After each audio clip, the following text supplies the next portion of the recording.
Hello friends, स्वागत है आप सभी का आपके अपने YouTube channel study session with HM में। तो फ्रेंड्स, आज का हमारा टॉपिक रहेगा चर्चा करने का मैप। क्या रहेगा? मैप यानी मानचित्र। हमारे को बहुत से कमेंट आए कि सर हमारे को मैप याद नहीं होता। हमारे को एग्ज़ाम में जो मैप का संबंध क्वेश्चन होता है उसको करने के लिए हमें कुछ सलाह दीजिए या ट्रिक बताइए। तो मैं आपको बताना चाहूँगा, ट्रिक कुछ नहीं होती, स्पष्टता से बड़ी कोई ट्रिक नहीं होती। स्पष्टता यानी क्लियरिटी से बड़ी कोई ट्रिक नहीं होती। यदि हमारे माइंड में कोई बात क्लियर हो गई, उससे संबंधित हर एक प्रश्न जो भी हमारे दिमाग में या हमारे से कोई पूछता है, यदि वो क्लियर हो गया तो वो स्वतः ही हमारे दिमाग में इस प्रकार से बैठ जाती है या अंदर तक चली जाती है कि कोई भुलाने पर भी भूल नहीं सकते, है ना। तो ये बात आपको समझनी है। तो आज मैं आपको कोई ट्रिक नहीं बताऊंगा। पहली बात तो ये कर लीजिए, होप ना करें आप।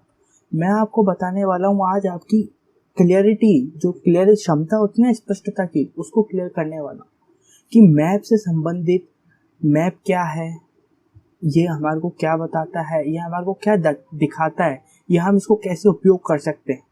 यदि हमने इस बात को समझ लिया तो हमें सब कुछ याद हो जाएगा। हमारे एग्ज़ाम में आने वाले जो प्रश्न है उनसे हम कहीं ज़्यादा बढ़कर आगे सीख जाएंगे। ठीक है, तो मैं बताना चाहूँगा आपको मैप। मैप क्या होता है?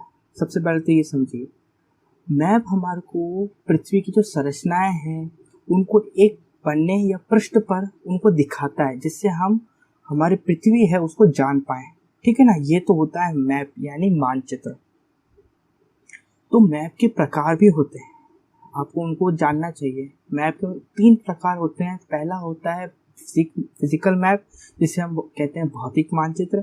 दूसरा होता है पॉलिटिकल मैप, जिसे हम कहते हैं राजनीतिक मानचित्र। और तीसरा होता है थीमेटिक मैप, जिसे हम कहते हैं विषयगत मानचित्र। ये मैप के प्रकार मैंने आपको क्यों बताया?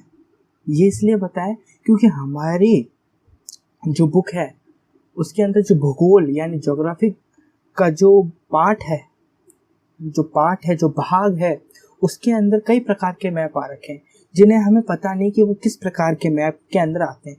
तो मैप मुख्यतः ही 3 प्रकार के ही होते हैं। फिजिकल मैप होता है, पॉलिटिकल मैप होता है, थीमेटिकल मैप होता है ना। इन्हीं के अंदर से वो मैप आते हैं। तो अगर मैंने आपको बता दिया फिजिकल मैप, पॉलिटिकल मैप और थीमेटिकल मैप ये तीनों क्या होते हैं, इनका उपयोग ये किस प्रकार से हमारे को क्या क्या बताते हैं, यदि मैंने आपको ये बता दिया तो आप अंतर कर पाएंगे कि हमारे पास जो मैप हैं, जो हमारी बुक के अंदर जो मैप हैं, वो किस प्रकार के मैप के अंतर्गत आते हैं। तो हमें सिर्फ उन्हीं को ही पढ़ना है। ठीक है ना उससे ज़्यादा पढ़ना है ना उससे कम पढ़ना है। हमारी एग्जाम में जितने आ रहे हैं उतने। ठीक है ना। तो मैप कितने प्रकार के? फिजिकल मैप, पॉलिटिकल मैप और थीमेटिकल मैप। अब मैं आपको बताने वाला हूँ इनके मतलब। फिजिकल मैप का क्या मतलब होता है, पॉलिटिकल मैप का क्या मतलब होता है और थीमेटिकल मैप का मतलब क्या होता है। तो सबसे पहले हम जानेंगे फिजिकल मैप के विषय में।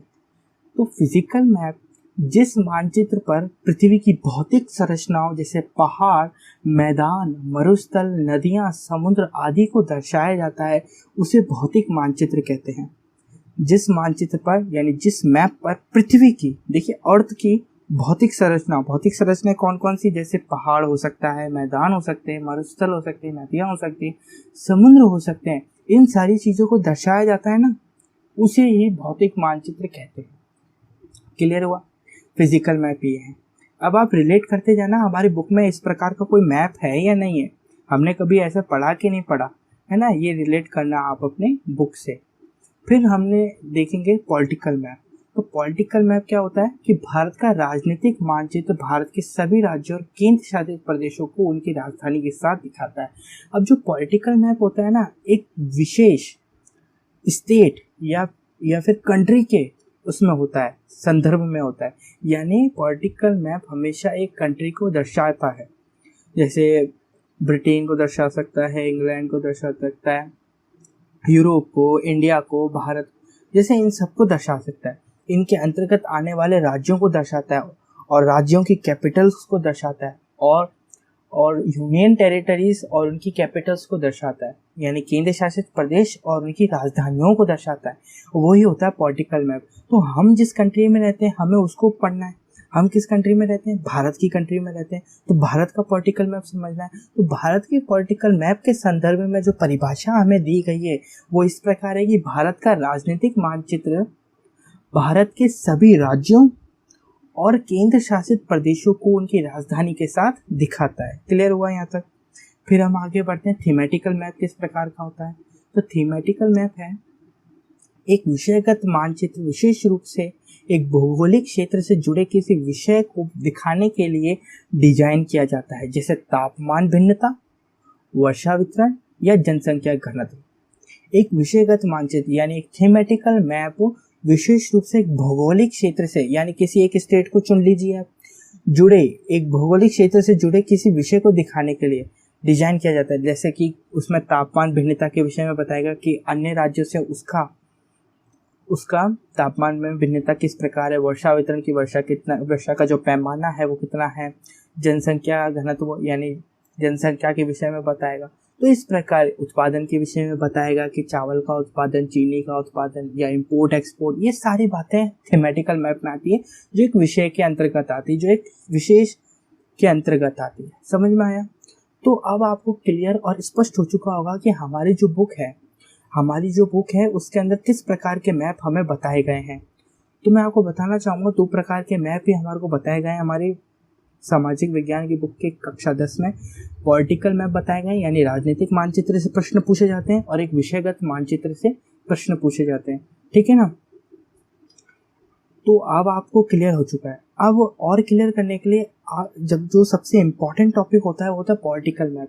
यदि हमने भारत को समझ लिया तो अन्य थीमेटिकल मैप को समझने में हमें कहीं दिक्कत नहीं आएगी, क्योंकि हमें पता चल जाएगा कि कौन सा राज्य कहाँ पर स्थित होता है मैप के अंदर। तो हमें ये परेशानी नहीं आएगी उनको भरने में या उनको समझने में। थीमेटिकल मैप अपने आप समझ में आ जाएगा, स्वतः समझ में आ जाएगा जब हम पॉलिटिकल मैप को समझ लेंगे।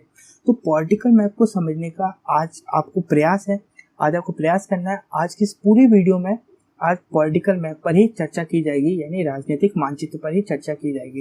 ए टू जेड आपको बताया जाएगा राजनीतिक मानचित्र के विषय में। अंतिम मतलब लास्ट में आपका टेस्ट भी होगा, हम भरेंगे मैप को, है ना, किस प्रकार से जो भी हमने याद करा ना उसको हम भरेंगे।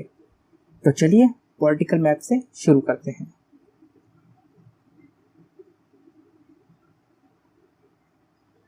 पॉलिटिकल मैप यानी राजनीतिक मानचित्र।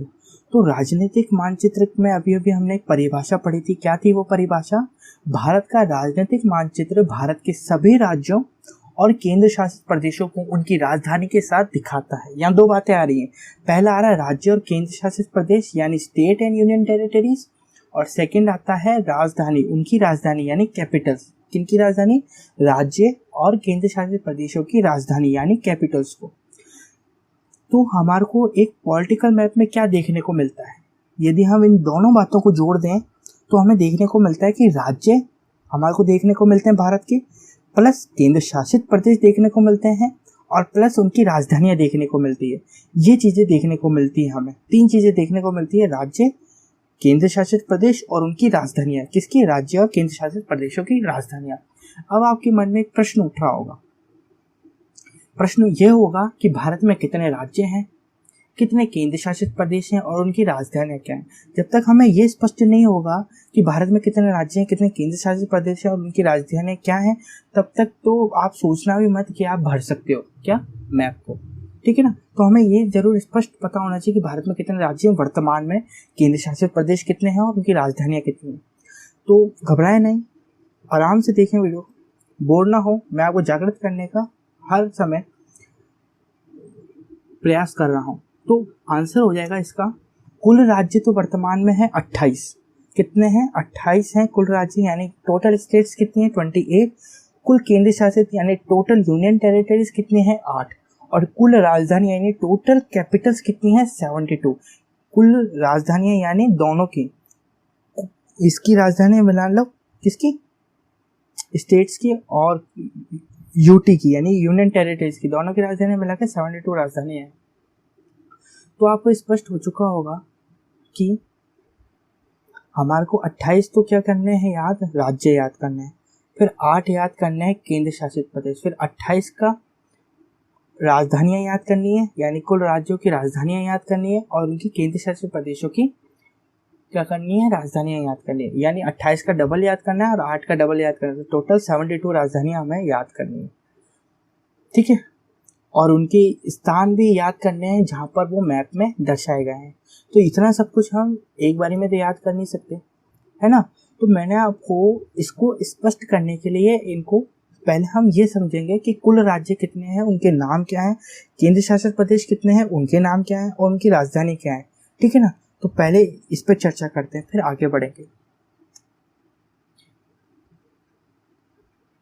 तो देखिए, भारत में मैं आपको बताऊंगा आज राज्य, उनकी राजधानियां, केंद्र शासित प्रदेश और उनकी राजधानियां। तो सबसे पहले हम देखेंगे राज्य यानी स्टेट। भारत में कितने राज्य हैं, कितने राज्य हैं, 28 राज्य। कौन कौन से, वो आप देखिए। आप पूरा सीक्वेंस वाइज जमाया है, सिस्टमैटिक रूप से जमाया गया है, ABCD इस रूप में जमाया गया है। बिल्कुल आप याद करने में कहीं दिक्कत नहीं आएगी। तो ए से स्टार्ट करते हैं, आंध्र प्रदेश, अरुणाचल प्रदेश, असम, बिहार, छत्तीसगढ़, गोवा, गुजरात, हरियाणा, हिमाचल प्रदेश, झारखंड, कर्नाटका, केरल, मध्य प्रदेश, महाराष्ट्र, मणिपुर, मेघालय, मिजोरम, नागालैंड, उड़ीसा, पंजाब, राजस्थान, सिक्किम, तमिलनाडु, तेलंगाना, त्रिपुरा, उत्तर प्रदेश, उत्तराखंड और वेस्ट बंगाल। ये हैं 28 स्टेट्स। इनकी कैपिटल्स क्या हैं, इनकी राजधानियां क्या हैं, वो देखें। तो इनकी राजधानियां हैं, आंध्र प्रदेश की राजधानी है हैदराबाद, अरुणाचल प्रदेश की ईटानगर, असम की है दिसपुर, बिहार की है पटना, छत्तीसगढ़ की है रायपुर, गोवा की है पनाजी, गुजरात की है गांधीनगर, हरियाणा की है चंडीगढ़, हिमाचल प्रदेश की है शिमला, झारखंड की है रांची, कर्नाटक की है बेंगलुरु, केरल की है त्रिवेंद्रपुरम, मध्य प्रदेश की है भोपाल, महाराष्ट्र की है मुंबई, मणिपुर की है इम्फाल, मेघालय के शिलोंग, मिजोरम की है फैजाबाद, नागालैंड की है कोहिमा, ओडिशा की है भुवनेश्वर, पंजाब की है चंडीगढ़, राजस्थान की है जयपुर, सिक्किम की है गंगटोक, तमिलनाडु की है चेन्नई, तेलंगाना की है हैदराबाद, त्रिपुरा की है अगरतला, उत्तर प्रदेश की है लखनऊ, उत्तराखंड की है देहरादून। विंटर में उत्तराखंड की विंटर में तो हो जाती है देहरादून और समर में हो जाती है गैरसैंण। ठीक, और वेस्ट बंगाल की है कोलकाता। इतना क्लियर हुआ। 28 राज्यों की 28 राजधानियां हमने देख ली। अब आते हैं केंद्र शासित प्रदेश। केंद्र शासित प्रदेश कितने हैं, 8 हैं। कौन कौन से हैं, ये रहे आपके समक्ष।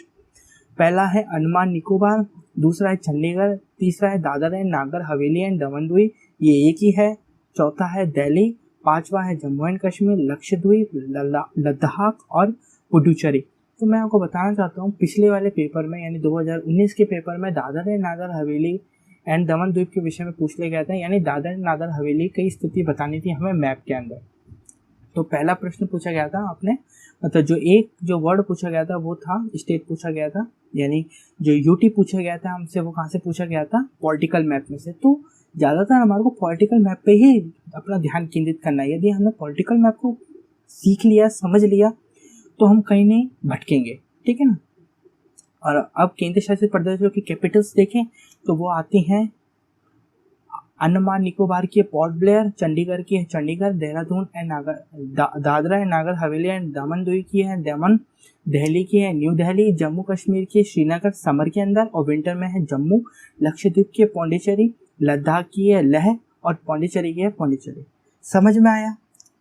28 तो हमारे पास स्टेट हो गए और 8 हो गए यूनियन टेरिटरी यानी यूटी। समझ में आया यहाँ तक। अब 28 स्टेट और 8 यूनियन टेरिटरीज कैसे याद करें यार, हैं? इतना खतरनाक तरीके से इतने बड़े बड़े कैसे याद करें। अब इसके लिए मैं आपको याद करने के लिए मैं आपको बताऊंगा, इनको डिवाइड करेंगे अपन। इनको क्या करेंगे, हम डिवाइड करेंगे, यानी पॉलिटिकल जो मैप है अपना, जो भारत का जो पॉलिटिकल मैप है, अब हम उसको डिवाइड करने वाले हैं।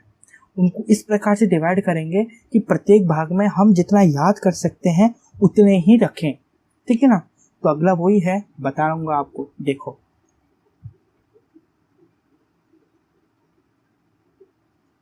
देखो ये है इंडिया का पॉलिटिकल मैप, ये है इंडिया का पॉलिटिकल मैप। अब हम इंडिया के पॉलिटिकल मैप को इस प्रकार से विभाजित यानी इस प्रकार से डिवाइडेड करेंगे। हम दो प्रकार से इसको डिवाइड करेंगे। पहला क्षैतिज आधार पर करेंगे और दूसरा करेंगे स्तंभ आधार पर। क्षैतिज आधार पर यदि हम इसको बांटें तो ऐसे बांटेंगे हम। कैसे बांटेंगे? ऐसे, ठीक है ना। और बांटना कैसे है वो भी समझ लीजिए। देखिए, गुजरात, मध्य प्रदेश और वेस्ट बंगाल, गुजरात, मध्य प्रदेश और वेस्ट बंगाल, इन जो राज्य हैं इनके भागों को इनके ऊपर आनी चाहिए वो लाइन, क्षैतिज में यदि बांट रहे हैं। और एक बांटेंगे हम स्तंभ में, तो स्तंभ में बिल्कुल सीधी लाइन खींचनी है आपको, लद्दाख और तमिलनाडु, लद्दाख उत्तर में और तमिलनाडु साउथ में, तो ऐसे दक्षिण में, यानी तो ऐसे आपको काटनी है। तो आपको यहाँ पर कितने मिल जाएंगे? 4 दिशाएं मिल जाएंगी आपको। कितनी दिशाएं मिल जाएंगी? 4 दिशाएं मिल जाएंगी। पहला north, south, east and west, यानी उत्तर, दक्षिण, पूर्व, पश्चिम, उत्तर, दक्षिण, पूर्व और पश्चिम। ये 4 स्टेट्स यानी 4 डायरेक्शंस यानी 4 दिशाएं आपको मिल जाएंगी। इन्हीं के आधार पर हम देखेंगे उत्तर में कौन कौन से स्टेट्स आते हैं उनको याद करेंगे, सिर्फ उन्हीं को याद करेंगे। उत्तर में कौन कौन से स्टेट्स आते हैं, दक्षिण में कौन कौन से स्टेट आते हैं उनको याद करेंगे, पूर्व में कौन कौन से स्टेट आते हैं यानी ईस्ट में कौन कौन से स्टेट आते हैं उनको देखेंगे, उनको याद करेंगे सिर्फ। और जो वेस्ट है यानी पश्चिम है उसको देखेंगे, उसमें कौन कौन से स्टेट आते हैं। इससे क्या होगा, हमारा जो पूरा मैप होता है वो हमें चुटकियों में याद हो जाएगा। हमारे को जो पूरा मैप है उनको चुटकियों में याद हो जाएगा। लेकिन उससे पहले मैं आपको एक और चीज़ बताना चाहता हूँ कि हम ऐसा कर क्यों रहे हैं। हम ऐसा इसलिए कर रहे हैं कि हमारे को चलो किस प्रकार से 28 याद भी हो गए, 28 स्टेट याद भी हो गए, उनकी मान लो वो भी याद हो गए, क्या कैपिटल्स भी याद हो गई। लेकिन हम जब भी मैप पढ़ते हैं तो हम ये भूल जाते हैं कि कौन सा स्टेट कहाँ था। याद है हमारे को, लेकिन हम उनकी स्थितियाँ भूल जाते हैं। ये एक ऐसा तरीका है, ये एक ऐसा समझने का तरीका है जिसमें आप ये नहीं भूलेंगे कि कौन सा जो स्टेट है उसकी स्थिति कहाँ पर है ना। ये नहीं भूलेंगे कि हमने पढ़ा है कि जो राजस्थान है वो सिर्फ उत्तर में ही आता है, हमें याद है। तो आपको पता है कि बस उसका शेप याद होना चाहिए, आप ये होना चाहिए। ठीक है, समझ में आ रही होगी आशा करता हूँ आपको बात। अब मैं आपको इसको और सरल तरीके से बताने वाला हूँ। राइट हैंड साइड पे एक और मैप दिख रहा होगा आपको अपनी, तो ये आपको ये रंग बिरंगा मैप ये बता रहे हैं, इनके रंग ये बता रहे हैं कि कौन सा जो जोन है वो नॉर्थ है, ईस्ट है, वेस्ट है, साउथ है। ठीक है ना। तो जो पीला पीला आपको दिख रहा है ना पूरा मैप के अंदर, जो पीला एरिया है वो तो है अपना उत्तर वाला भाग, और जितना भी हरा दिख रहा है वो है दक्षिण वाला भाग, और जितना भी जो रेड यानी मैरून जो दिख रहा है वो है अपना पूर्वी भाग। कौन सा है? पूर्वी भारत। और जितना भी आपको नीला नीला एरिया दिख रहा है वो है अपना वेस्ट वाला भाग यानी पश्चिमी भाग। अरे सर, ये तो आपने बता दिए, नॉर्थ भी बता दिया, साउथ भी बता दिया, ईस्ट भी बता दिया और वेस्ट भी बता दिया, लेकिन एक और एरिया बच रहा है, वो लास्ट में है। वो क्या है? उसको क्या करेंगे, उसको क्या कहेंगे अपन? उसमें अगर आप वास्तविक मैप से देखें तो वो एरिया किसका है? अरुणाचल प्रदेश, नागालैंड, असम, मेघालय, त्रिपुरा, मिजोरम, ये सारा एरिया उनका है।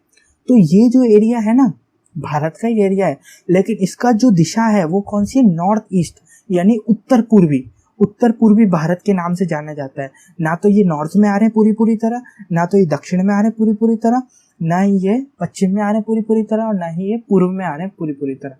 ये आ रहे हैं उत्तर और पूर्व के मध्य, उत्तर पूर्वी में आते हैं। ये किस में आते हैं? उत्तर और पूर्वी में, इसलिए इनको अलग हम देखेंगे। ठीक है, समझ में आया? अब देखो 28 तो अपने क्या है?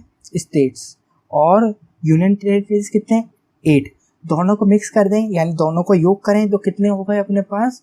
टोटल कितने हो गए? 36। ठीक है ना। अब हम 36 को कैटेगराइज करने वाले हैं, तो बने रहिए हमारे साथ, देखना आप। अब हम जो पॉलिटिकल मैप है उनको डिवाइड करेंगे किसमें? नॉर्थ, साउथ, ईस्ट और वेस्ट। तो देखिए नॉर्थ, साउथ, ईस्ट, वेस्ट। तो पहले हम वाली लिस्ट देखेंगे जो नॉर्थ में स्टेट्स आ रहे हैं। ठीक है ना। जो नॉर्थ में स्टेट्स आ रहे हैं उनको देखेंगे। तो नॉर्थ में कौन कौन से स्टेट्स आ रहे हैं? जम्मू एंड कश्मीर जो कि एक यूटी है यानी यूनियन टेरिटरी है, हिमाचल प्रदेश, पंजाब, उत्तराखंड, हरियाणा, दिल्ली जो कि यूनियन टेरिटरी है, राजस्थान, उत्तर प्रदेश, चंडीगढ़ और लद्दाख। जिसके आगे भी यूटी लिखा है आप स्वतः ही समझ जाना है वो एक यूनियन टेरिटरी है यानी एक केंद्र शासित प्रदेश है। जो नॉर्थ वाला एरिया है उसमें सिर्फ 10 स्टेट्स आते हैं। कितने स्टेट्स आते हैं? 10 स्टेट्स आते हैं। कौन कौन से? जम्मू एंड कश्मीर, हिमाचल प्रदेश, पंजाब, उत्तराखंड, हरियाणा, दिल्ली, राजस्थान, उत्तर प्रदेश, चंडीगढ़ और लद्दाख। ठीक है ना। अब आपको याद करने में कोई कठिनाई नहीं होगी, 10 नाम तो आराम से याद हो जाएंगे। अभी बोले, शाम को बोले, रात को बोले, मम्मी को सुना दिए अपनी, तो सब याद हो जाएंगे। ठीक है ना। 10 स्टेट तो हमें आराम से याद हो जाएंगे नॉर्थ के। ठीक है, नॉर्थ के हमें याद होगा। अब सेकंड आते हैं साउथ की कैटेगरी में कौन कौन से स्टेट्स आते हैं। तो साउथ की कैटेगरी में आते हैं आंध्र प्रदेश, कर्नाटक, केरला, तमिलनाडु, तेलंगाना, अंडमान निकोबार, लक्षद्वीप और पुडुचेरी। हम ठीक है ना। 8 आते हैं साउथ के अंदर, तो ये भी याद हो जाएंगे, हमें कैटेगराइज कर रखा है। ईस्ट में आते हैं हमारे पास बिहार, झारखंड, उड़ीसा और वेस्ट बंगाल, यानी इसमें 4 आते हैं। और वेस्ट यानी पश्चिम एरिया में, पश्चिम जो एरिया है उसके अंदर क्या आते हैं अपने पास? Goa, Gujarat, Maharashtra, Dadar and Nagar Haveli and Daman and द्वीप और छत्तीसगढ़। ठीक है ना, ये आते हैं। अब इनको टोटल करें, नॉर्थ, साउथ, ईस्ट, वेस्ट को यदि हम टोटल स्टेट देखें तो कितने आ रहे हैं? नॉर्थ में तो 10 आ रहे हैं, साउथ में आ रहे हैं 8, यानी 10 और 8 18, ईस्ट में आ रहे हैं 4, यानी 10, 8, 18, 18 और 4 22, और वेस्ट में देखें तो 5, तो 10, 8, 18, 18 और 4 22, 22 और 5 27, 22 और 5 27, यानी हमारे पास कितने हो रहे हैं? 27। अब आप बोलेंगे सर ये तो पूरे कहाँ कंप्लीट हुए? टोटल तो हमारे पास है 36, यानी स्टेट्स एंड यूटी को मिलाकर तो हमारे पास 36 हो रहे थे, और हमने याद करे सिर्फ 27। बाकी के 9 कहाँ गए? तो बाकी के 9 कहीं भी नहीं गए, 9 आपके पास ही हैं। वो कैसे हैं? यदि आपको याद होगा तो अभी मैंने पिछले उसमें बताया था कि एक अलग से भाग है अपना, जो ना नॉर्थ में आता है, ना साउथ में आता है, ना ईस्ट में आता है, ना वेस्ट में आता है। वो एक अलग ही भाग है, वो आता है नॉर्थ ईस्ट के अंदर, यानी उत्तर पूर्वी भाग कहलाता है वो। तो उसमें जितने स्टेट्स आते हैं वो हैं नॉर्थ ईस्ट। नॉर्थ ईस्ट के अंदर जितने स्टेट आते हैं वो हैं अरुणाचल प्रदेश, असम, मणिपुर, मेघालय, मिजोरम, नागालैंड, सिक्किम और त्रिपुरा। ये 8 स्टेट कहाँ पर आते हैं? अपने नॉर्थ ईस्ट भाग में। तो सर अभी भी कहाँ हुए? अभी भी अपने 35 ही हो रहे हैं, अभी भी 35 ही हो रहे हैं। ऊपर वाले मिला के 27, 27 और नीचे वाले मिलाकर 8, कितने हो गए? 35। एक और बच रहा है, अब आप दिमाग लगाइए बेटा जी। नॉर्थ हो गया, साउथ हो गया, ईस्ट हो गया, वेस्ट हो गया, नॉर्थ ईस्ट भी हो गया, एक रह गया बिंदु। कौन सा रह गया? सेंटर। अरे भाई सेंटर को तो भूल ही गए। सेंटर में क्या आता है अपना? मध्य प्रदेश। क्या आता है? मध्य प्रदेश। तो ये अब टोटल मिला के हमारे जो 27 हैं वो 36 जो हैं वो पूरे कंप्लीट हो गए। ठीक है, नॉर्थ, साउथ, ईस्ट, वेस्ट मिलाकर 27, फिर नॉर्थ ईस्ट वाले में 8 प्लस मध्य प्रदेश मिलाकर कितने हो गए? 36। हमने नाम याद कर लिए हैं प्लस उनकी स्थिति के अनुसार। नॉर्थ में आते हैं ये वाले, साउथ में आते हैं ये वाले, ईस्ट में आते हैं ये वाले, और वेस्ट में आते हैं ये वाले, और नॉर्थ ईस्ट में आते हैं ये वाले, और मध्य प्रदेश तो है ही अपना मध्य में, तो उसको मध्य प्रदेश। इतनी बात क्लियर हुई। लेकिन अब आप पूछेंगे सर ये तो आपने सब कुछ बता दिया, बहुत बढ़िया, लेकिन अब हम एग्जैक्ट कहाँ है, एग्जैक्ट स्थिति कैसे याद करें कि नॉर्थ में भी जम्मू कश्मीर आता कहाँ है, कि नॉर्थ साउथ में भी केरला आता कहाँ है, ईस्ट में बिहार कहाँ आता है, वेस्ट में छत्तीसगढ़ कहाँ आता है, नॉर्थ ईस्ट में अरुणाचल, नागालैंड, ये कहाँ आते हैं। तो इसके लिए आपको पूरा वीडियो देखना पड़ेगा। अभी हम लास्ट यही है हमारा, ठीक है ना। अब हम करेंगे टेस्ट। हमने नॉर्थ के स्टेट भी याद कर लिए, साउथ के स्टेट भी याद कर लिए, ईस्ट के स्टेट भी याद कर लिया, वेस्ट के भी और नॉर्थ ईस्ट के भी याद कर लिए। अब हम इनकी स्थिति दर्शाएंगे मैप में। तो चलिए,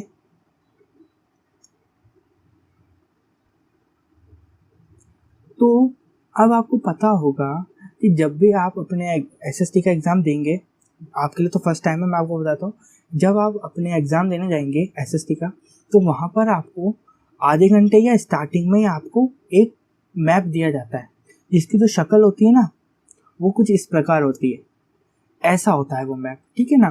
तो इस मैप में हमारे को जो स्टेट हमारे को भरने के लिए हमारे से जो पूछे जाते हैं उनको हमें किस में भरना पड़ता है, इस मैप के अंदर भरना पड़ता है। तो हमने याद कर रखा है नॉर्थ, साउथ, ईस्ट, वेस्ट और नॉर्थ ईस्ट के हवाले से कि हमारे को ये चीज़ें भरनी है। तो हमने याद करा था नॉर्थ से, स्टार्टिंग पॉइंट क्या था हमारा? नॉर्थ। तो नॉर्थ से हम भरना स्टार्ट करेंगे स्टार्टिंग से। तो नॉर्थ कहाँ आता है, यानी उत्तर कहाँ आता है, ऊपर की तरफ में। तो उत्तर से भरना स्टार्ट करेंगे। तो उत्तर में सबसे पहला आएगा लद्दाख, फिर उसके नीचे आएगा जम्मू एंड कश्मीर, फिर जस्ट उसके नीचे आएगा हिमाचल प्रदेश। पहले लद्दाख, फिर जम्मू एंड कश्मीर, फिर हिमाचल प्रदेश, फिर उसके लेफ्ट साइड में आएगा पंजाब, फिर उसके राइट साइड में आएगा उत्तराखंड, है ना। फिर उनके बीच में आएगा हरियाणा। ठीक है, कहाँ से स्टार्ट हुआ, पहले लद्दाख, जम्मू कश्मीर, जम्मू कश्मीर के जस्ट नीचे हिमाचल प्रदेश, हिमाचल प्रदेश के लेफ्ट में पंजाब, राइट में उत्तराखंड, फिर सेंटर में हरियाणा, और हरियाणा के जस्ट नीचे आता है एक छोटा सा बिंदु, वो कहलाता है दिल्ली। ठीक है, फिर आता है राजस्थान, फिर आता है राजस्थान, हरियाणा के लेफ्ट में राजस्थान और हरियाणा के राइट में उत्तर प्रदेश, और हिमाचल प्रदेश के वहाँ जाएंगे तो वहाँ आता है अपने पंजाब। पंजाब के जस्ट नीचे की तरफ आता है चंडीगढ़। क्या आता है, चंडीगढ़। तो ये तो हमारे हो गए 9, कितने, 10 नॉर्थ की जो स्टेट है उनकी स्थिति के सहित आपको हमने मैप भर लिया। 10 स्टेट हो गए।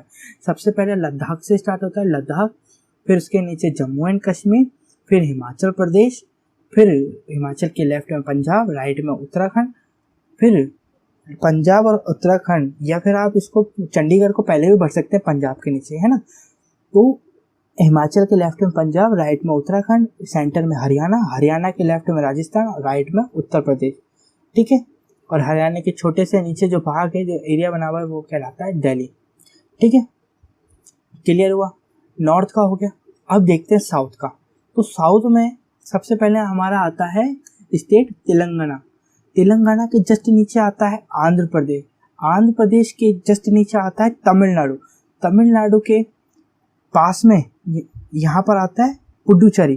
जो तमिलनाडु है, तमिलनाडु के जस्ट ऊपर एक छोटा सा बिंदु है, वो कहलाता है पुडुचेरी। फिर आता है अंडमान एंड निकोबार, जो कि जो एरिया दिख रहा है ना धुंधला धुंधला सा, ये कहलाता है अंडमान एंड निकोबार। फिर ये तो हुआ तमिलनाडु के राइट साइड में। फिर तमिलनाडु से लेफ्ट साइड में चलें तो आता है केरल, केरल से ऊपर चलें या फिर केरल के लेफ्ट साइड से लक्षद्वीप, फिर लक्षद्वीप के बाद आता है कर्नाटक, है ना। तो ये तो हुआ अपने पास साउथ के एरिया। क्या हुए, साउथ के एरिया। अब नॉर्थ, साउथ, ईस्ट, अब ईस्ट देखेंगे आप, यानी पूर्व में। तो पूर्व में स्टार्ट करेंगे तो आएगा बिहार। सबसे पहले उत्तर प्रदेश के पास में आएगा बिहार, बिहार के बाद आएगा उसके जस्ट नीचे झारखंड, फिर उसके राइट साइड में आएगा वेस्ट बंगाल, वेस्ट बंगाल के नीचे आएगा उड़ीसा, फिर आएगा गुजरात, है ना यहाँ पर। अब यहाँ पर इसको एकदम एक बार पलटाते हैं। अब यहाँ पर उड़ीसा की जस्ट लेफ्ट में आपको यहाँ पर छत्तीसगढ़ आएगा, ठीक है ना। यहाँ जो है ना उड़ीसा के लेफ्ट साइड में, यदि मैं आपको पॉइंट करके बताऊँ तो ये कुछ इस प्रकार से दिखेगा। ये वाला जो एरिया है यहाँ पर क्या आएगा, छत्तीसगढ़ आएगा। यहाँ थोड़ा लिखना भूल गए, ठीक। अब हमने जो ये एरिया है कौन सा, पूर्व का एरिया, ये भी भर लिया। अब हम चलते हैं यहाँ पर वेस्टर्न यानी पश्चिम के। पश्चिम में शुरुआत होती है गुजरात से, गुजरात के बाद आता है महाराष्ट्र जस्ट इसके नीचे, फिर उसके बाद आता है अपने पास गुजरात, गुजरात ही है। गुजरात के जो 2 पॉइंट्स हैं उनको मिलाकर आता है दादर एंड नागर हवेली है, दमन एंड दीव, ठीक है ना। ये हुआ अपने यहाँ का वेस्टर्न का, ठीक है। और दमन एंड दीव के नीचे आता है गोवा, ठीक। अब ये तो हुआ यहाँ का वेस्टर्न। अब हम चलेंगे, हमने नॉर्थ को भी कंप्लीट कर लिया, साउथ को भी कंप्लीट कर लिया, ईस्ट को भी कंप्लीट कर लिया और वेस्ट को भी कंप्लीट कर लिया। अब एरिया बचता है हमारे पास सिर्फ किसका, ये वाला एरिया। कौन सा एरिया बचता है, ये वाला एरिया। अब इसको अपन को कंप्लीट करना है। तो ये वाला एरिया को भरने के लिए हमें याद होना चाहिए नॉर्थ ईस्ट। तो नॉर्थ ईस्ट में जो जो स्टेट आते हैं वो यहाँ आएंगे। जैसे पहला आता है अरुणाचल प्रदेश। स्टार्ट कहाँ से करना है देख लीजिए, अरुणाचल प्रदेश से स्टार्ट करना है। फिर जैसे उसके नीचे आता है असम, फिर असम के राइट साइड में आता है नागालैंड, और नागालैंड के नीचे आता है मणिपुर, मणिपुर के नीचे आता है मिजोरम, मिजोरम के लेफ्ट में आता है त्रिपुरा, त्रिपुरा के ऊपर आता है मेघालय, ठीक है। ये था पूरा, ठीक है, ये था पूरा मैप। हमने पूरे मैप को भर लिया। यदि हम इसको स्पष्टतापूर्ण और अच्छे तरीके से रंग बिरंगे टाइप में समझें तो हम इसको इस प्रकार से समझ सकते हैं, ऐसे।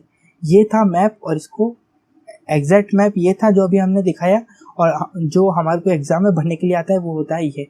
अब मैंने जैसे आपको बताया था ना, जो छूट गया था छत्तीसगढ़, ये रहा देखो, छत्तीसगढ़ यही है ना, रायपुर जिसकी वो है कैपिटल।